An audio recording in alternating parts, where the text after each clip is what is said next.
On News Tonight, Kttv State Government launches distribution of first phase of COVID-19 palliatives in the zone. 6-day workshop on implementation of International Public Sector Accounting Standard opens in Katsina. Ministry for Rural Development trains 1,000 youths on entrepreneurship.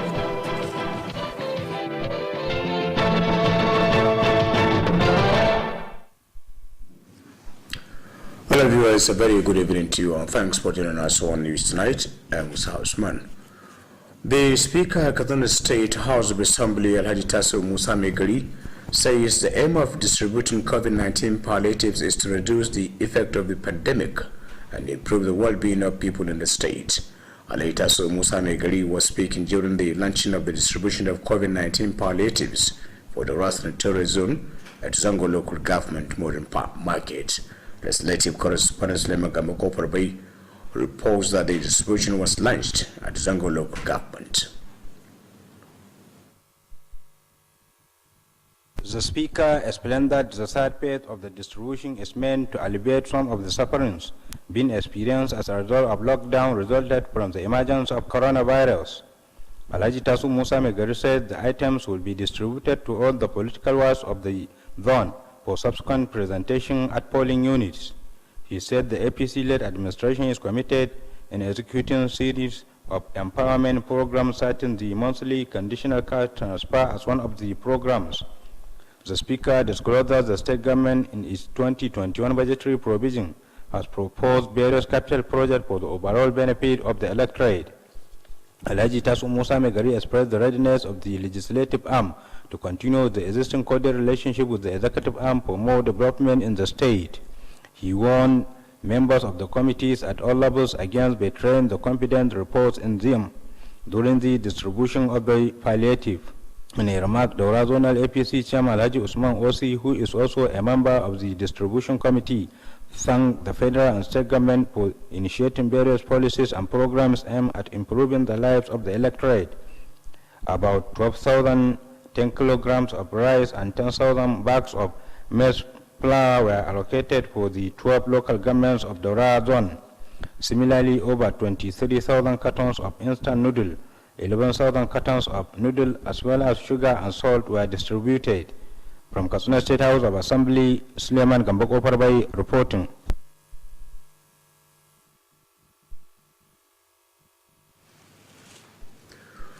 The Minister of Aviation, Senator Hadi Sirika, has revalidated his APC membership card at Sirik Ward in this local government area.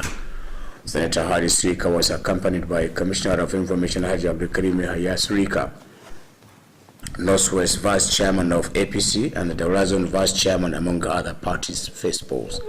Speaking shortly after revalidating the membership card, the minister expressed appreciation over the arrangement made by the national headquarters of the party to ensure smooth conduct of the exercise. Hadi Sirika called on the APC supporters to come out en masse and obtain the APC membership card for the overall development of the party. The minister stressed the need for more unity and understanding among the APC faithfuls to forge ahead. Senator Hadi Sirika expressed appreciation to President Muhammadu Buhari for bringing various people's-oriented projects in Kttv State and called on people to continue supporting the APC-led administration for more development. Similarly, the senator representing Daura Senator Ahmed Babaketa has renewed his APC membership card at Sari Primary School polling unit of Galadima A Ward in Kenke local government area.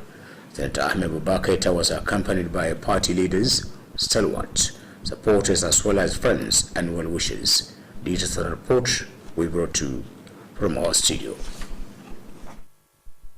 Shortly after revalidating his membership card, Senator Ahmed Babaketa spoke extensively on the achievements so far recorded by the APC-led administration in improving the plight of the electorate. He also spoke on the contract awarded for the construction of a rail line from Kano to Maradi, Biyad Katsina, which he said will improve the socio-economic well-being of the affected communities. Senator Ahmed Babaketa therefore enjoined all members of the APC to come out in mass and validate their APC membership cards. He also called on the eligible newcomers to register to become bona fide members of the party. While assuring of better representation at the Senate, Senator Ahmad Babba Kaita called for more funds to enable him and the party to succeed. This, he explained, that will give them the opportunity to elect credible party leaders at all levels. The lawmaker equally appealed to people to come out in mass and cast their vote to APC during the upcoming 2023 general election to ensure continuity in governance. That ends the report. A one-day career entrepreneurship and business development training for 1,000 youths have been held here in Katsina. The training, organized by the Ministry of Rural Development, was held at the conference hall of the Local Government Service Commission. Speaking at the occasion, the Commissioner, Alhaji Mustapha Muhammad Kttv, said 1,000 youths were selected from across the state to be trained on entrepreneurship for self-reliance. Alhaji Mustapha Muhammad Kttv noted that the program is under the Rural Infrastructure and Economic Revitalization Program aimed at empowering youth to become useful members of the society. The Commissioner called on the participants to pay more attention to what they will be taught to achieve these set of objectives. The Director of Administration and Supplier of the Ministry, Alhaji Tanimu Bagiwa, expressed appreciation to the state government for the support towards the success of the one-day training program. He explained that a similar program will be organized to youths in Puntua and Daura senatorial zones. Other speakers of the occasion include a special advisor on drug abuse and narcotics, Alhaji Hamza Mohammed Brodo, Dr. Faisal, and the representative of the EMA Katsina. A 60-day capacity building workshop on the implementation of the International Public Sector Accounting Standard IPSAS in the state has commenced in Katsina. The workshop, organized by the Office of the State Accountant General in collaboration with Kttv Consultancy Services, is being held at the conference hall of the State Secretariat. Correspondent Al-Aziz Salisu finds this report to be presented from our studio. The 6-day training workshop on the implementation of International Public Sector Accounting Standard was organized for the account and audit staff of the various ministries, departments, agencies, and institutions in the state. Declaring the workshop open, the State Governor Alhaji Aminu Bello Masari, represented by the Commissioner for Budget and Economic Planning Alhaji Farouk Lawal Zobe, drew the attention of the participants on the need to be committed throughout the 6-day training, considering its importance to them, the state, and the country at large. Alhaji Aminu Masari, who noted that the world is dynamic and this dynamism brings about a lot of changes and innovations, said the state will not be left behind in embracing these changes. He therefore charged the participants to align with the best international practice and to practicalize the knowledge to be acquired, as well as to train those working under them for the development of the state. Governor Masari spoke at length on the various initiatives brought about by his administration, especially in the areas of finance and management of resources, as evident in the so many reforms carried out in human capital development to align with the best international practice. While wishing for a fruitful deliberation, Alhaji Aminu Masari expressed hope that the intellectual capacity of the resource persons will contribute towards ensuring effective and efficient deliberations. The Permanent Secretary, Ministry of Finance, Alhaji A.D. Umar, appreciated the support given to the ministry by Governor Masari, which enabled it to organize the workshop. Alhaji A.D. Umar pointed out that the workshop was organized to sensitize and upgrade the capacity of the accounts and audit staffs to embrace and fully operationalize IPSAS in the state with ease. He spoke on the importance of IPSAS, saying it will bring greater accountability and transparency, better decision-making, data consistency and application, as well as professionalism in the management of resources. In their goodwill messages, the Chairman, House of Assembly Committee on Finance, Alhaji Lawal Yaro, the State Auditor General, Alhaji Anas Tukur, the Chairman, State Civil Service Commission, Alhaji Garba Sandamani, and Director Hassan Usman Katsina Polytechnic, Dr. Ibrahim Moody Kurpi, described the workshop as timely and urged the participants to be more attentive in view of the importance of IPSAS on the issue of finance and management of resources. The lead consultant from the Kttv Consultancy Service, Dr. Nasir Abdusalam Matazu, appreciated the state government and the Office of the Accountant General for giving them the opportunity to contribute to the development of the state. Similarly, the State Accountant General Alhaji Malik Anas noted that IPSAS is a mandatory standard every state and nation must adopt to achieve best international practice. Alhaji Malik Anas, who said a total of 189 staff are participating in the workshop, said each of the participants was provided with a laptop computer for office use to achieve full implementation of the system in the state. That ends the report.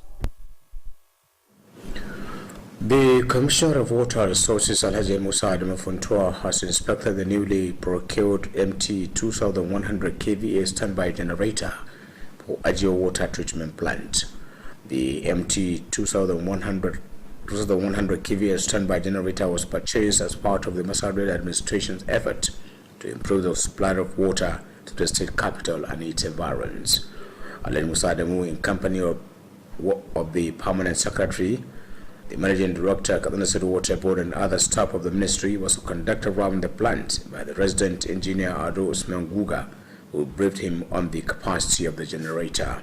The Commissioner was also briefed that the generator was procured at the cost of over 343 million naira, as reviewed from the initial contract sum of over 283 million naira. Alhaji Musa Adamu Funtua appreciated the timely supply of the plant and the completion of the construction of the generator room by the contractor. He also commended Governor Aminu Bello Masari for the various efforts being made towards ensuring access to safe and clean water to communities across the state. The Water Resources Commissioner appealed to people to appreciate the giant strides being made by the current administration to improve water supply in the state.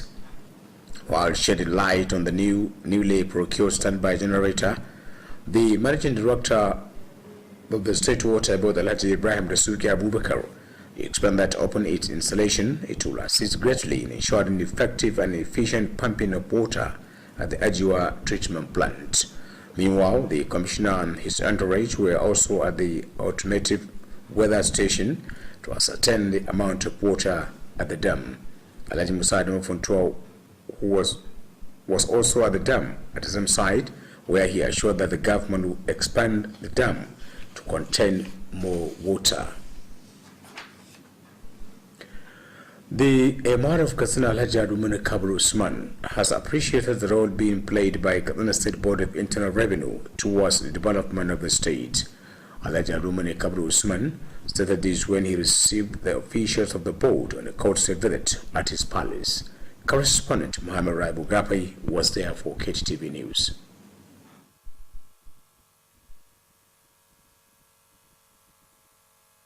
The Emir Alhaji Abdul Mumin Kabir Usman expressed light over the visit and assured to give all the needed support and cooperation to the board to enable to achieve the objectives for which it was established.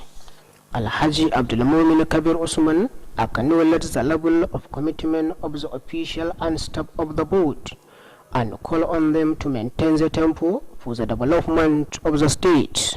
He describes the activities of Board of Internal Revenue as an important one, particularly in its effort to generate revenue for the execution of developmental projects by the government, the royal father assured that the door of the emirate will remain open for the board for any advices and support towards the development of the states and the country in general. Earlier, the chairman of Katsina State Board of Internal Revenue, Alhaji Mustafa Muhammad Siraju, said the visit was meant to solicit for the support and advices to the royal father for the success of the board. Alhaji Mustafa Muhammad Siraju appreciated the vital role being played by the traditional institutions towards sustenance of peace and stability in the society. He assured that the Katsina State Board of Internal Revenue will initiate measures that will improve revenue generation in the state. Muhammad Rabi Ogapai reporting for Kttv News. We have more news after this break. Don't go away.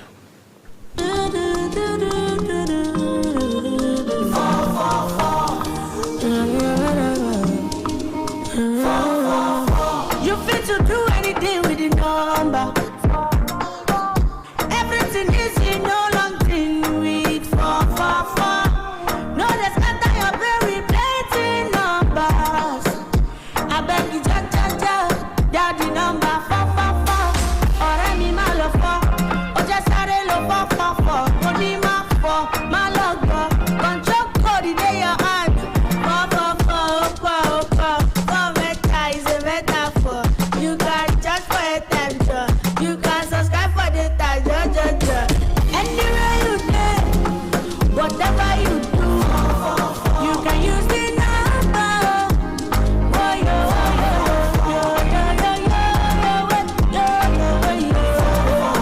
Airtel, the smartphone network. Welcome back. Madrasatul Ma'ahad Usman bin Affan Litahfiz al-Quran with the Rasatul Islamiyya Barhim Estate has graduated 30 students who completed the recitation of the Holy Quran. Similarly, the school organized a walima to 10 students who completed the memorization of the 30 hifz of the Holy Quran. The occasion held at the premises of Barhim Primary School was attended by parents of the graduates and other well-wishers. Correspondent Muhammad Raibu reports.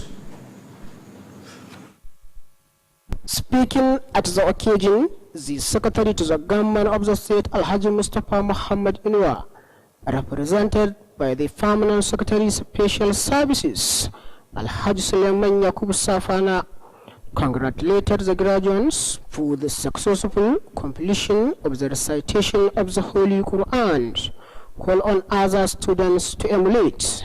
Alhaji Mustafa Muhammad Inwa call on parents to ensure proper upbringing to their wards for the overall development of the society. He assured to provide all the necessary support and cooperation towards imparting sound Islamic education in the school. Earlier, the director of the school, Malam Tasu Shawi Kafur, said the school was established over 10 years ago to imparting sound Islamic education to the younger generations. Malam Tasu Shawi spoke at length on the success recorded by the school, called on parents and other wealthy individuals to assist towards the development of the school. Malam Tasu Shawi spoke at length on the success recorded by the school, called on parents and other wealthy individuals to assist towards the development of the school. Also speaking, Sheikh Abdurrahman Lawal Aduru spoke on the relevance of the recitation of the Holy Quran and stressed the need for people to continue seeking for Islamic education to enable them perform acceptable ibadat. He called on the graduates to utilize the knowledge acquired for the overall development of Islam. Other speakers at the occasion includes Alhaji Labiru Musa Kapur, Dr. Magaji Aliyu Dansare, and Alhaji Salihu Maigari Enjuma, among others. Presentation of prizes of the graduates was among highlights of the occasion. Muhammad Rabi Ugape reporting for Kttv News. The Senior Special Assistant to Governor Masari on Disabled Matters, Alhaji Yao Rafaizaka, has commended the APC-led administration for initiating a number of programs which have direct bearing on the lives of people with disabilities in the state. Alhaji Rufai Zakka stated this when he witnessed the graduation of some people with disabilities in Funtua and Malumfashi local government areas. Correspondent Alhaji Salisu reports. At Malumfashi local government, the senior special assistant congratulated the trainees for the opportunity given to them to become self-reliant. Alhaji Rufai Zakka commended the organizers of the training for complementing government effort in empowering people with disabilities. He promised to liaise with small and medium enterprises development agencies to assist the trainees with capital to run their businesses. In Funtua local government, the senior special assistant has monitored the ongoing 3-month skill acquisition training organized by the National Directorate of Employment, NDE. Alhaji Rufai Zakka said about 200 members of the Joint National Association of Persons with Disability benefited with the gesture across the state. He noted that the Masari-led administration will do everything possible to assist the trainees with cash assistance upon completion of the training. The state chairman of the Joint National Association of Persons with Disability, JONAF, Alhaji Ahmad Musa Mashi, thanked the NDE for facilitating the training and called on wealthy individuals to assist the trainees with capital upon completion of the training. The Funtua Zonal Chairman of the Joint National Association of Persons with Disability, Ahmad Tukur, in their separate remark, the Funtua Zonal Chairman of the Joint National Association of Persons with Disability, Ahmad Tukur, and Sarkin Maskan Makafin Funtua, Alhaji Sanu Musa, thanked Governor Aminu Bello Masari and the Senior Special Assistant, Alhaji Rufai Zakka, for their concern toward improving the lives of people with disabilities in the state. They said the various programs initiated to better their lives by the federal and state government discouraged most of their members from street begging.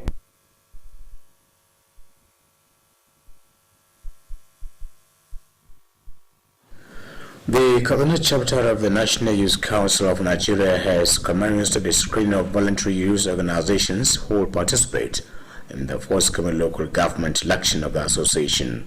Correspondent Nasser Sanigida reports that the screening exercise is taking place at the conference hall of the Department of Youth Development. The report is presented from our studio.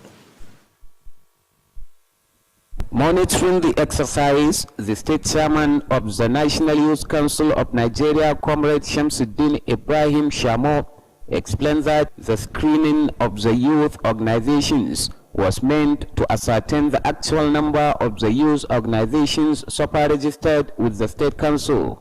The chairman pointed out that only youth associations that were registered will participate in the upcoming local government elections. He noted that the exercise will last for 3 days and so far about 30,000 voluntary youth organizations were successfully accredited. Comrade Shamsuddin Ibrahim assured to conduct free, fair and credible elections.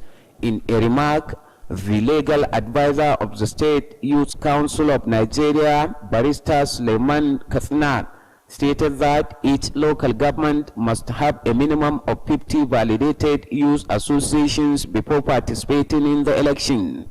Barrister Suleiman Kathna, who expressed satisfaction over the conduct of the screening exercise, called on the officials conducting the exercise to be fair and just in the discharge of their assigned duties. That ends the report. Kaduna State High Court has adjourned to 8th of March 2021 a trial between Alhaji Mustapha Muhammad Inua and Mahdi on the alleged defamation of character. The 3 panels of judges led by Justice Hajiratu Haji Lawal adjourned the trial during the court appeal session in Malumfashi Judicial Division. Correspondent Shamsuddin Habibu completes the report. The adjournment of the matter followed an oral application made by the council to the respondent, Barrister Abubakar Sahu Ibrahim, for him to amend some typographical error on the counter affidavit to be tendered before the court. Barrister Abubakar Sahu Ibrahim prayed for leave of court to enable him correct the 17th day of January written on the counter affidavit instead of 7th day of the month. The counsel to the respondent noted that the paper become imperative considering the fact that the court cannot alter the document signed by the Commissioner of Oath. The civil panel of judges, led by Justice Hajaratu Hajjo Lawal, adjourned the trial to the next appeal session to be held in Dusama on the 8th of March 2021. It could be recalled that the Secretary to the Government of the State, Alhaji Mustafa Muhammad Inua, has filed a case against Mahdi Shehu before Katsina State Sharia Court 2 on the alleged defamation of character. Similarly, the defendant, Malam Mahdi Shehu, approached the higher court to seek for stay of court proceedings of the lower court pending the decision of the upper court. Shortly after the court proceedings, the counsel to the respondent, Professor Abubakar Sahu Ibrahim, comments on the matter. Instead of the counter affidavit, first of the counter affidavit is replying to an application dated 7th day of January 2021. Meanwhile, I now observed a typographical error occurred in the content of the affidavit, where it was referred that the application was referred to as an application dated 17th day of January 2021. So I cannot move or say that I'm ready or adopt the counter affidavit as it is. We need to look at it again and do the needful and amend. And this amendment, will have to be before Commissioner for Oath, because this is an oath. This is an affidavit sworn to before Commissioner for Oath. So I cannot make this amendment in the open court while proceedings is going on. Shamsuddin Habib, reporting for Kttv News. Kttv United Football Club has been enjoined to be more skillful and hardworking to achieve the desired success in the ongoing Nigeria Professional Football League. The technical assistant of the club, Mr. Willie Bazwe, gave the advice shortly after the final whistle of the day 10 match of the Nigeria Professional League at the Muhammad Dikko Stadium, which ended in favor of Kttv United. Mr. Willie Bazwe, who congratulated the players for recording another home win, urged them to be more dedicated and utilize every opportunity on the field, especially on away matches. He assured to rebrand the team with more techniques for the players to rediscover their form in the ongoing Nigeria Professional Football League. The technical assistant who commended the Sport Commissioner Alhaji Sani Ali would allow me for listening to the request of the team, both in cash and kind, urged the team to reciprocate through constant winning of matches. The state darling team Kttv United are currently 13 in the league table with 13 points after 10 games, and will play their next game away to Ifanyi Uba Football Club of Ifanyi Uba International at Ifanyi Uba International Stadium in Niue, Anambra State. And with that, you conclude news tonight from our news desk. Thanks for watching and stay tuned.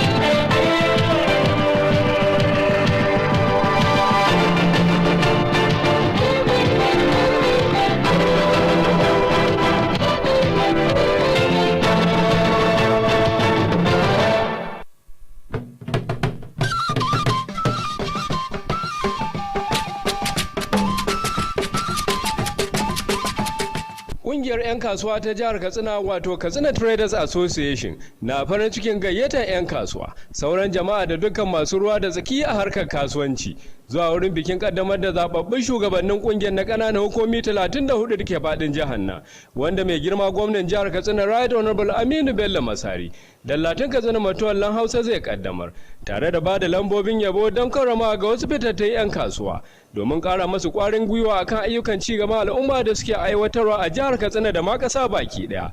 Za a gudanar da wannan biki ne a ranar Laraba 17 ga watan Fabrairu shekarar 2021 da misalin karfe 10 na safe idan Allah ya kai mu a babban ɗakin taro na ma'aikatar kula da ƙananan hukumi ta jihar Katsina wato Katsina Local Government Service Commission da ke kan hanyar zuwa Kaita a nan birnin Katsina. Wannan na matsayin gayyata ga waɗanda katin gayyata bai iso gare su ba. Allah ya ba da ikon zuwa, amin. Sanarwa daga kwamitin shirye-shirye karkashin jagorancin shugaban kungiyar Alhaji Mujtaba Lamis Gafai dan Maliki.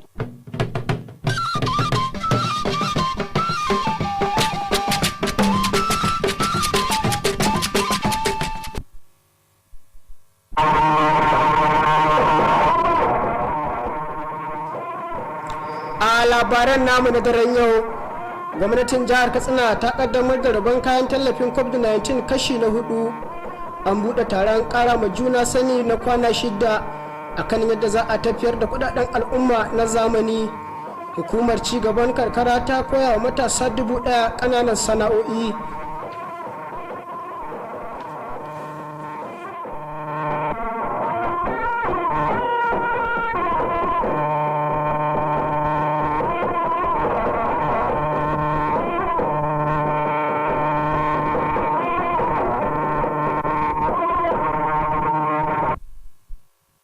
Jama'a masu kallon a daidai wannan lokaci barkamu da warhaka ga kuma fasara labarin namu a cikin harshen Hausa wanda ni Muhammad Rabi'u Gafai zan karanto.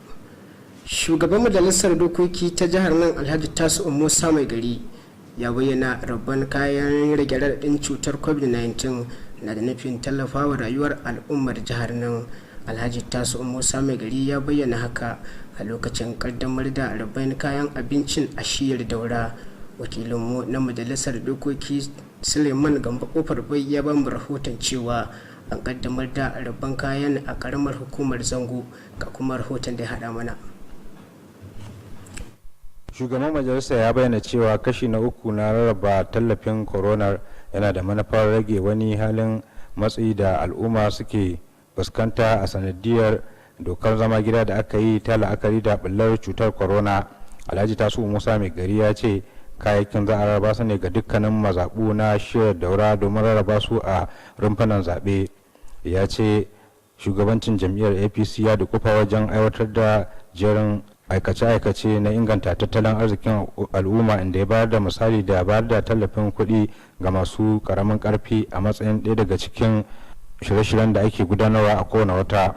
Shugaban majalisar ya bayyana cewa gwamnatin jiya a cikin kiyasin kasafin kuɗinta na shekarar 2021 ta yi kiyasin manya-manyan ayyuka domin ci gaban al'ummar jiha baki daya. Alhaji Tasu Musa Mai Gari ya bayyana himmatuwar majalisar na ci gaba da kyakkyawar dangantaka tsakanin su da sashen zartaswa domin ƙara samun ci gaba a jihar nan. Ya kuma gargaɗi mambobin kwamitocin a dukkanin matakai akan kada su bayar da kunya akan ƙwarin gwiwar da ake da shi akan su a lokacin rarraba kayayyakin tallafin. A jawabin sa shugaban jam'iyyar APC na shiyar Daura Alhaji Usman Osi, wanda kuma mamba ne na kwamitin rarraba kayayyakin, ya gode wa gwamnatin tarayya da ta jiha dangane da fito da shirye-shirye da tsare-tsare da ke da manufar inganta rayuwar al'umma. Kimanin buhunna 12,000 ne na shinkafa masu nauyin kilo 10 da kuma buhunna fiye da 10,000 na garin masara masu nauyin kilogram 10 aka samar domin rarrabawa ga kananan hukumomi 12 da ke karkashin shiyar ta Daura. Kazalika an samar da fiye da katan 23 na taliyar indomi ga gami da fiye da katan 11,000 na taliyar supageti da kuma sukari da gishiri domin a rarraba. Daga majalisar dokoki ta jihar Katsina, Suleiman Gamba Kofar Bai dauke da rahoton. Ministan jiragen sama Sanata Hadi Sirika ya sabunta katinsa na zama ɗan jam'iyyar APC a mazaɓar Silika da ke ƙaramar hukumar Dutse.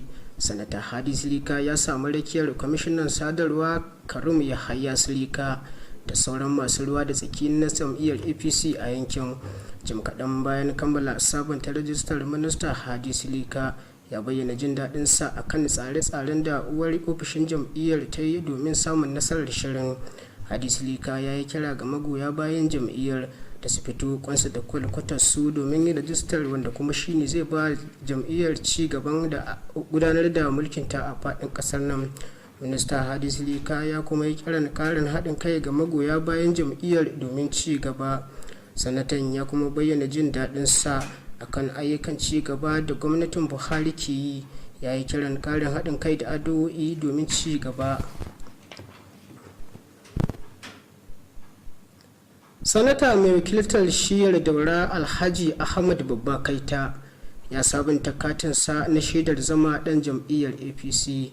Sanata ya sabunta katin nasa a rumfar zaɓe ta makarantar firamare a Galadima a ƙaramar hukumar Kankiya. Ga kuma ci gaban rahoton daga ɗakinmu na shirya labaru. Da yake jawabi jim kaɗan bayan ya sabunta katin shi na zama ɗan jam'iyyar APC, Sanata Ahmad Babba ya magana mai tsawo akan irin nasarori da jam'iyyar APC ta samu wajen inganta rayuwar al'umma masu zaɓe a faɗin ƙasar nan. Ya kuma magana akan irin kwangila da shugaban ƙasa Muhammadu Buhari ya bada ta gina layin dogo daga jihar Kano zuwa Maraɗi ta shigo cikin jihar Katsina, wanda ya bayyana cewa ko shakka babu za ta ba da gagarumar gudunmawa wajen inganta tattalin arziki da kuma rayuwa na al'ummomin da za su amfana da wannan aiki. Sanata Ahmad Babba Kaita sai ya kira ga 'ya'yan jam'iyyar ta APC da su yi tokonsu da kwakwata domin sabunta katin zaben nasu na jama'an jam'iyya domin ci gaban jam'iyyar da ma ƙasa baki ɗaya. Ya kuma kira ga sababbi wanda suke son shiga jam'iyyar ta APC da su zo domin yin rijista domin kasancewa 'ya'ya halartattu na jam'iyyar ta APC. A lokacin da ke ba da tabbacin ci gaba da gudanar da kyakkyawan shugabanci a majalisar dattawa, Sanata Ahmad Babba Kaita ya yi bako da karin addu'o'i domin ba shi samun nasara da kuma jam'iyyar ta APC domin ci gaba al'umma baki daya. Kamar yadda ya bayyana cewa hakan zai ba da gagarumar gudunmawa wajen samun zababbin shugabanni na gari na wannan jam'iyya a kowane mataki a nan gaba. Dan majalisar ya kuma kira ga 'ya'yan jam'iyyar ta APC da sauran al'umma da su fito kwansu da kwakwata domin kaɗa ƙuri'a ga jam'iyyar ta APC a lokutan zaɓuɓɓuka masu zuwa na shekara ta 2023 domin ƙara samun ci gaba a hanyar tafiyar da harkokin gwamnati. Ƙarshen rahoton kenan. An buɗe taron bita na wuni biyu domin koya wa matasa 1,000 ƙananan sana'o'i a Katsina. Ma'aikatar cigaban karkara ce ta shirya taron da yake gudana a ɗakin taro na hukumar da ke kula da ma'aikatan ƙananan hukumomi. Da yake magana a lokacin taron, kwamishinan ma'aikatar Alhaji Mustapha Muhammad Kttv ya bayyana cewa an zaɓo mahalarta taron daga sassa daban-daban na jihar nan domin koya masu ƙananan sana'o'i. Alhaji Mustapha Muhammad ya kara da cewa shirin na da kokarin hukumar a kokarinta na bunƙasa rayuwar matasa a faɗin jihar nan. Ya kuma yi kira ga mahalarta taron da su mai da hankali akan abin da ake koya musu domin kwalliya ta biya kuɗin sabulu. Daraktan sashen mulki Alhaji Tanimu Bagiwa ya bayyana jin daɗinsa akan yadda gwamnatin Masari ta bullo da shirye-shiryen ci gaban matasa. Ya kara da cewa za a ci gaba da bullo da shirye-shiryen a shiyar Funtuwa da Daura. Sauran waɗanda suka maganta a lokacin taron sun hada da mai ba gwamnati shawara akan hana sha da fataucin miyagun ƙwayoyi Alhaji Hamza Muhammad Burudo da sauran masu ruwa da tsaki. An shirya taron ƙarawa juna sani na kwana 6 akan aiwatar da tsarin tafiyar da kudaden al'umma na zamani wato IPSAS a nan jihar.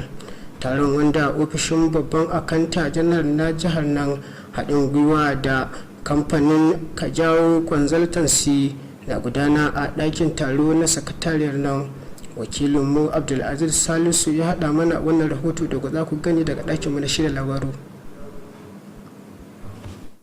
Wannan taron karawa juna sani na kwanaki 6 akan batun da ya shafi tafiyar da harkokin kudaden al'umma na zamani mai suna IPSAS, ofishin babban akanta na jiha ne shirya shi, kuma ya samu halartar akantoci da masu binciken kuɗi na ma'aikatu da sassa da hukumomi gani da makarantun jihar nan.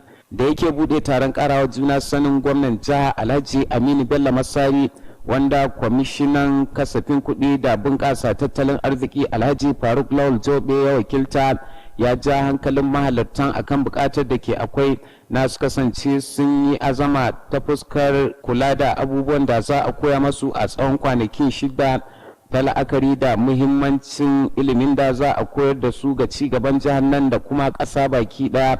Alhaji Aminu Masari, wanda ya bayyana cewa duniya tana bijiro da canje-canje, kuma wannan canje-canje dole ne jiha ta yi amfani da su, domin kuwa ba za a bar jihar Katsina baya ba ta fuskar ganin aron gumi canje-canjen da duniya ke zuwa da su. Daga nan sai kira ga mahalartan akan su yi kyakkyawan amfani da ƙwarewar zamani ta tafiyar da aikinsu tare da tabbatar da sun yi amfani da ilimin da aka koya masu. Bugu da ƙari kuma ya hore su akan su horar da ma'aikatan da ke aiki a ƙarƙashinsu domin ganin an kawo ci gaban jihar nan. Gwamna Aminu Masari ya yi magana mai tsawo akan ɗimbin batutuwa da gwamnatin sa ta bullo da su da ke da manufar tabbatar da an kashe kudaden al'umma yadda ya kamata, kamar yadda za a iya gani a ɓangarori daban-daban ta fuskar bunƙasa ci gaban al'umma. A sa'ilin da yake yin kyakkyawan fata ga mahalarta taron, Alhaji Aminu Masari ya jaddada yakinin cewa wannan taron ƙarawa juna sani zai bayar da ɗimbin gudunmuwa ta fuskar gudanar da aiki yadda ya kamata. Babban sakatare a ma'aikatar kuɗi Alhaji AD Umar ya ba da goyon bayan da ma'aikatar ke samu daga gwamna Aminu Bello Masari wanda ya bata sukunin shirya wannan taro. Alhaji AD Umar ya yi nuni da cewa an shirya taron ne domin faɗakarwa da kuma bunƙasa ƙwazon mahalarta taron da suka hada da akantoci da kuma masu binciken kuɗi domin tabbatar da sun yi kyakkyawan amfani da wannan tsari na tafiyar da harkokin kuɗi na zamani a jihar nan. Ya yi magana akan muhimmancin wannan tsari na IPSAS, sai ya bayyana cewa tsarin yana kawo kyakkyawan aiki ta fuskar tafiyar da harkokin kuɗi domin tabbatar da an yi kyakkyawan amfani ta fuskar ɗaukar mataki da kuma kula da aiki yadda ya kamata, tare da tabbatar da ana gudanar da aikin bisa ga tsarin da ya dace na tafiyar da harkokin kashe kuɗi. A jawabansu daban-daban na fatan alkhairi, shugaban kwamitin kula da harkokin kuɗi na majalisar dokokin jiha Alhaji Lawal Yaro da kuma babban mai binciken kuɗi na jiha Alhaji Anar Sukur gani da shugaban hukumar kula da ma'aikatan gwamnati ta jiha Alhaji Garba Sandamani tare da shugaban kwalejin kimiyya da fasaha ta Hassan Usman Dr. Ibrahim Mudi Kurfi sun bayyana wannan taron karawa juna sani a matsayin abin da ya zo daidai da lokaci, tare da yin kira ga mahalartan akan su mayar da hankali akan abubuwan da za a koya masu, lura da muhimmancin wannan tsari na IPSAS akan batun da ya shafi tafiyar da harkokin kuɗi. Babban mai gabatar da kasida a wajen wannan taro daga kamfanin naka oje Dr. Abdulsalam Matazu ya yaba wa gwamnatin jiha da kuma ofishin akanta janar akan ba su damar bayar da gudunmuwarsu ga ci gaban jihar nan.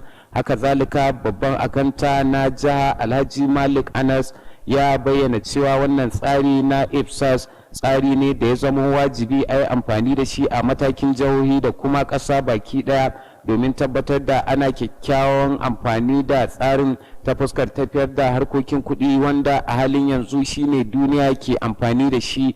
Alhaji Malik Anas wanda ya bayyana cewa mahalarta taron sun kasance su 189 kuma kowane daga cikinsu an ba shi na'ura mai kwakwalwa domin yin amfani da ita a wurin gudanar da aiki don tabbatar da wannan tsari ya tafi yadda ya kamata a jihar Katsina. Ƙarshen rahoton kenan. Kwamishinan albarkatun ruwa Alhaji Musa Adamu Funtuwa ya ziyarci sabon janareto mai KVA 2100 da aka samar a madatsar ruwa ta Zobe Dam. Gwamna Masari ne ya samar da janareton domin samar da isasshen ruwan sha a fadin jihar nan.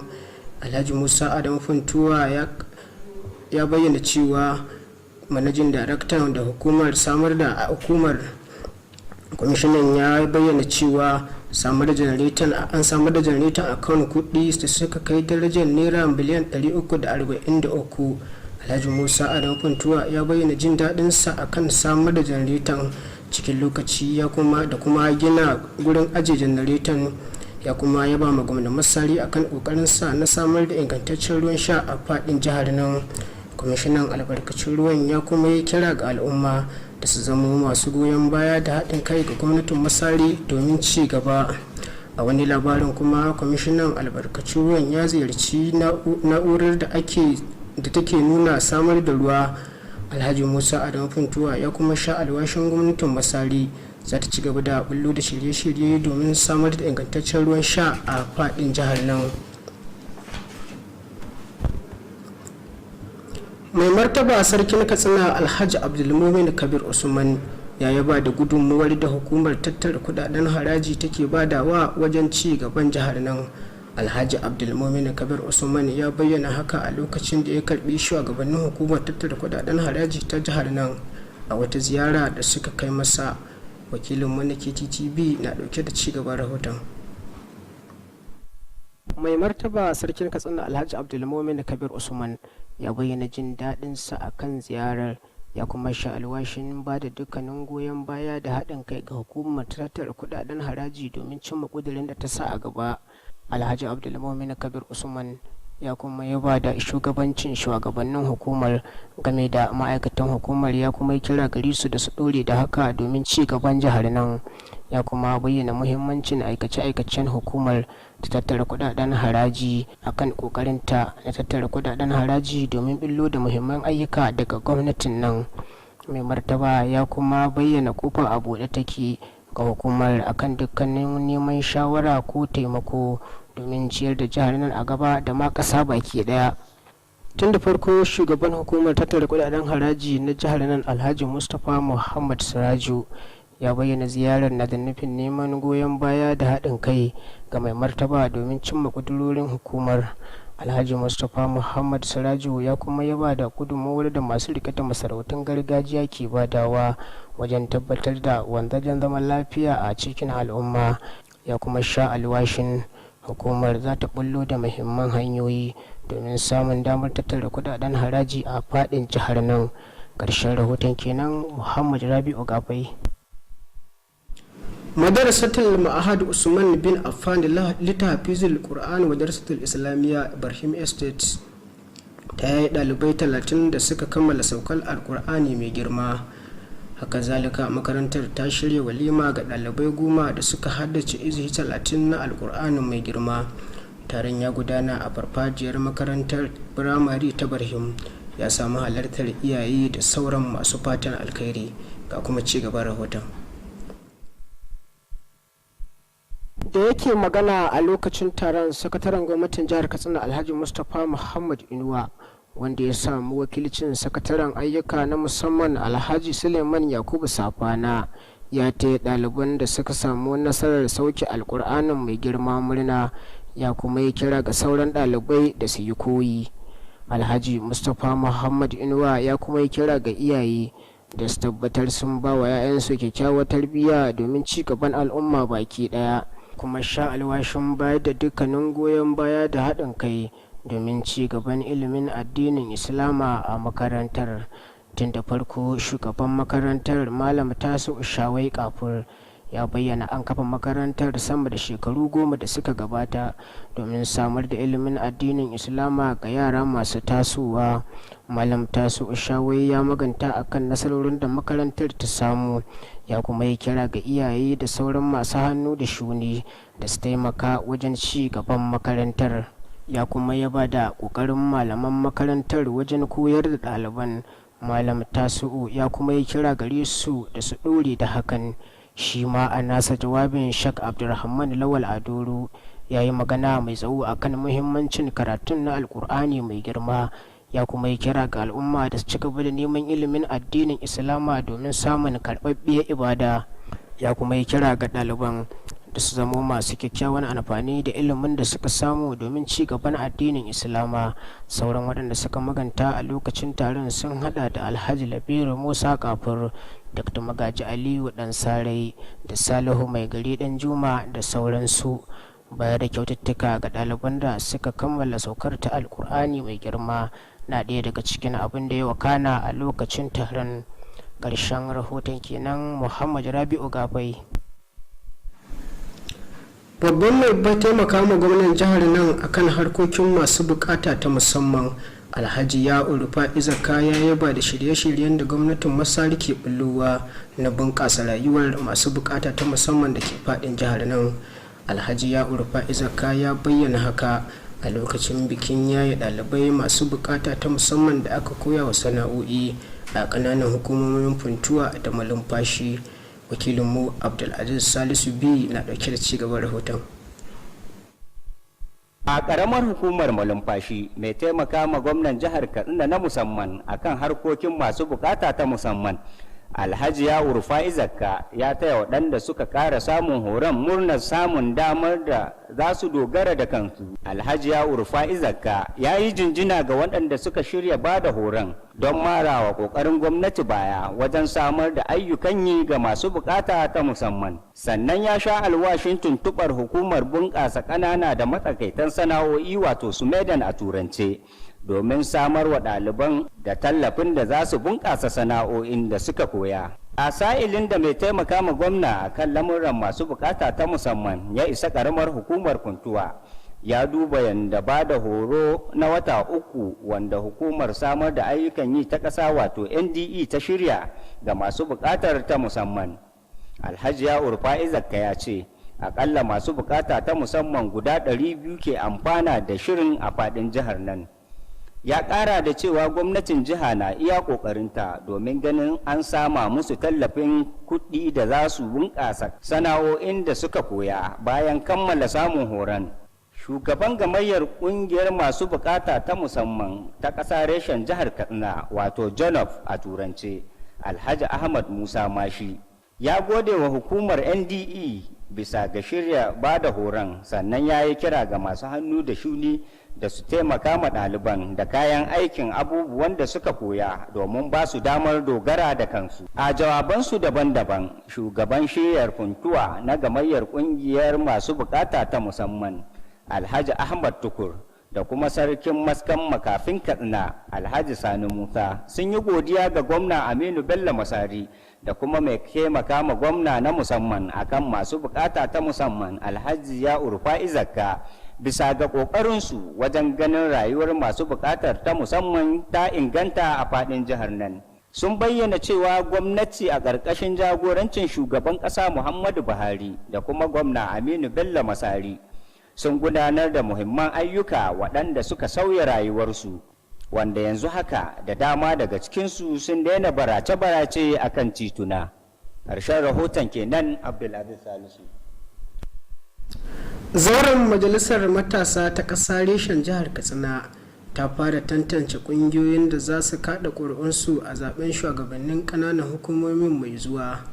Wakilinmu Nasir Sani Gide ya ba mu rahoton cewa taron yana gudana a ɗakin taro na hukumar da ke kula da ci gaban matasa, ga kuma a rahoton daga ɗakin mana ci gaba na shirya labaru.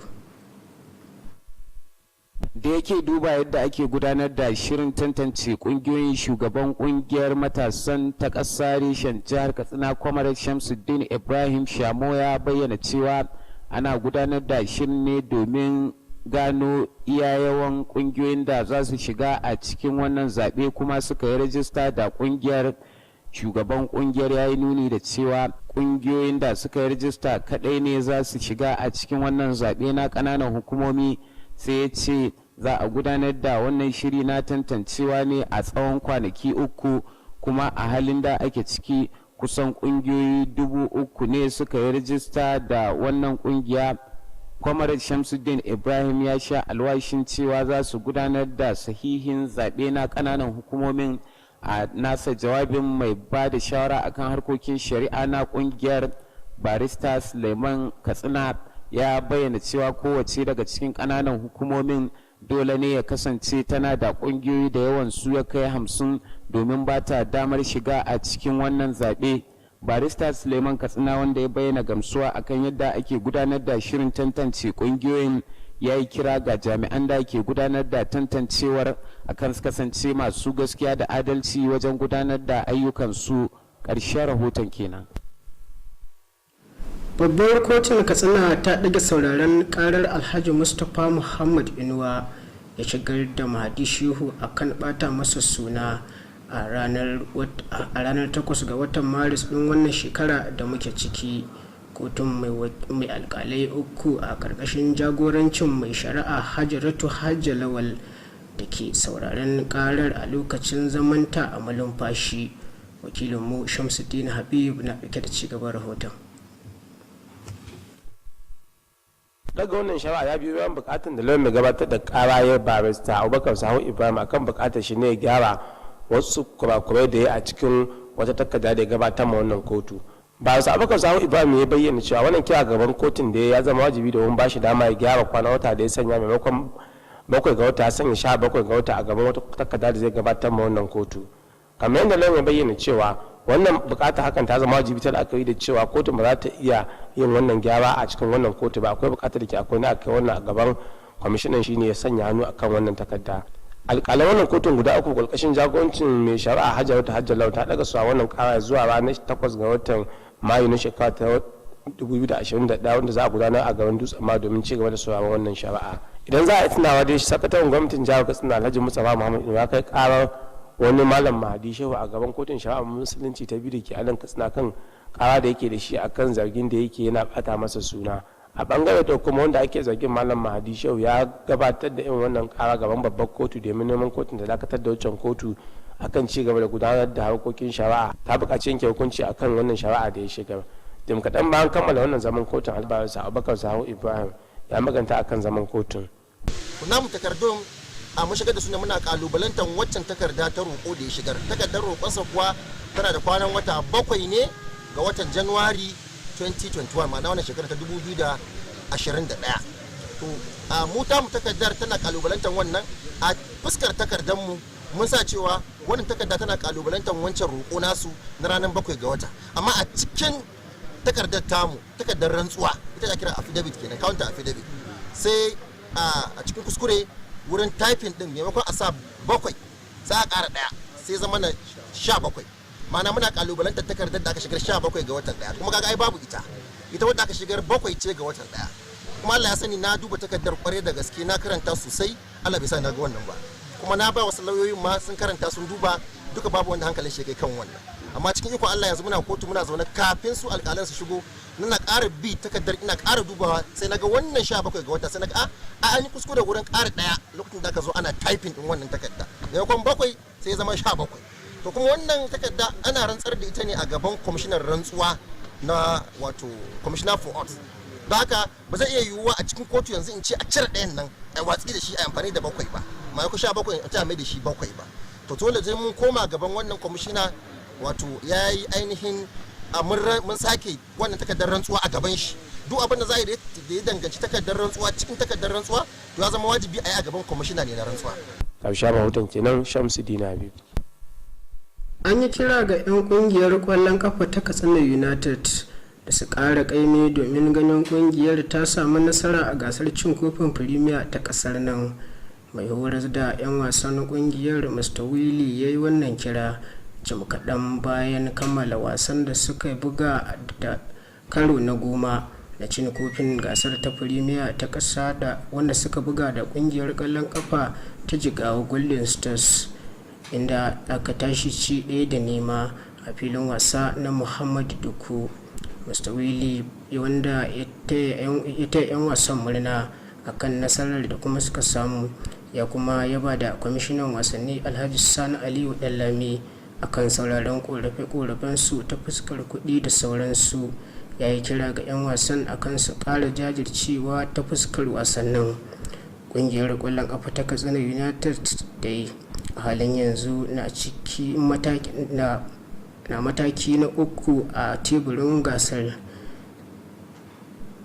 da maki 13 bayan wasanni 10. Za su buga wasa na gaba da kungiyar kwallon kafa ta Ifeanyi Uba a filin wasa na Ifeanyi Uba International Stadium da ke Niwi a jihar Taraba. Da kuma wannan rahoton ne muka kawo ƙarshen labarun namu na wannan dare. Ni Muhammad Rabi'u Gafai nake cewa mu kwana lafiya.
trade is important for the